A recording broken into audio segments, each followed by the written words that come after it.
In the 1st century BC, the Roman Republic has slid into corruption, its menial work done by slaves. One slave, a Thracian named Spartacus, is so uncooperative in his position in a mining pit that he is sentenced to death by starvation. By chance, he is displayed to Roman businessman Lentulus Batiatus, who, impressed by his ferocity, purchases Spartacus for his gladiatorial school and instructs trainer Marcellus not to overdo his indoctrination, believing the slave has quality.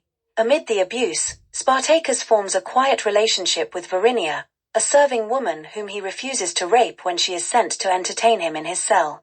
The two are forced to endure numerous humiliations for defying the conditions of servitude. Batiatus receives a visit from the wealthy Roman senator Marcus Licinius Crassus, who aims to become dictator of Rome. Crassus eventually buys Varinia, and for the amusement of his companions arranges for Spartacus and others to fight to the death.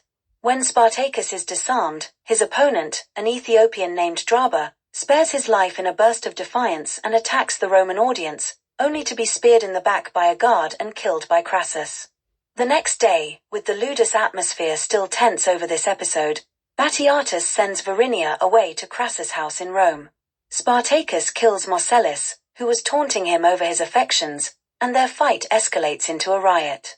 Batiatus flees while the gladiators overwhelm their guards and escape into the countryside. Spartacus is elected chief of the fugitives and decides to lead them out of Italy and back to their homes. They plunder country estates as they go, collecting enough money to buy sea transport from Rome's foes, the pirates of Cilicia.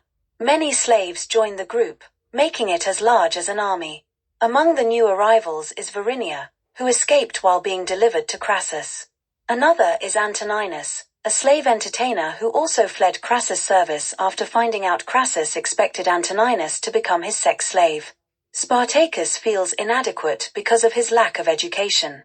However, he proves an excellent leader and organizes his diverse followers into a tough and self-sufficient community.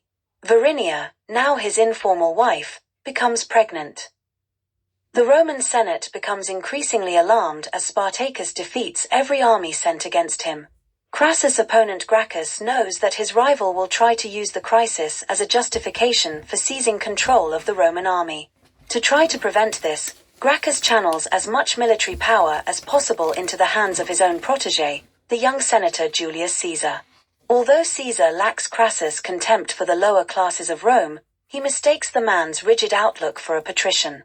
Thus, when Gracchus reveals that he has bribed the Cilicians to get Spartacus out of Italy and rid Rome of the slave army, Caesar regards such tactics as beneath him and goes over to Crassus.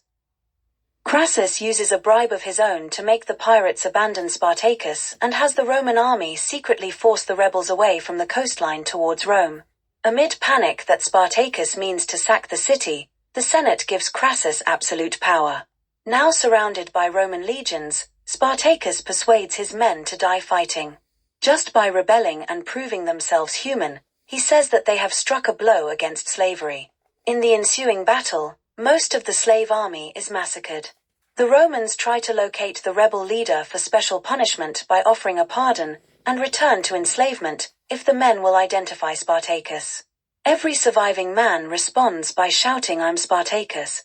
Crassus has them all sentenced to death by crucifixion along the Via Appia, where the revolt began. Meanwhile, after finding Varinia and Spartacus' newborn son, Crassus takes them prisoner. He is disturbed by the idea that Spartacus can command more love and loyalty than he can, and hopes to compensate by making Varinia as devoted to him as she was to her former husband. When she rejects him, he furiously seeks out Spartacus, whom he recognizes from having watched him at Batiatus' school, and forces him to fight Antoninus to the death. The survivor is to be crucified, along with all the other slaves. Spartacus kills Antoninus to spare him this terrible fate. The incident leaves Crassus worried about Spartacus' potential to live in legend as a martyr.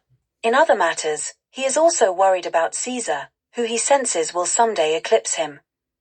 Gracchus, having seen Rome fall into tyranny, commits suicide. Before doing so, he bribes his friend Batiatus to rescue Spartacus' family from Crassus and carry them away to freedom. On the way out of Rome, the group passes under Spartacus' cross. Varinia comforts him in his dying moments by showing him his son, who will grow up free and knowing who his father was.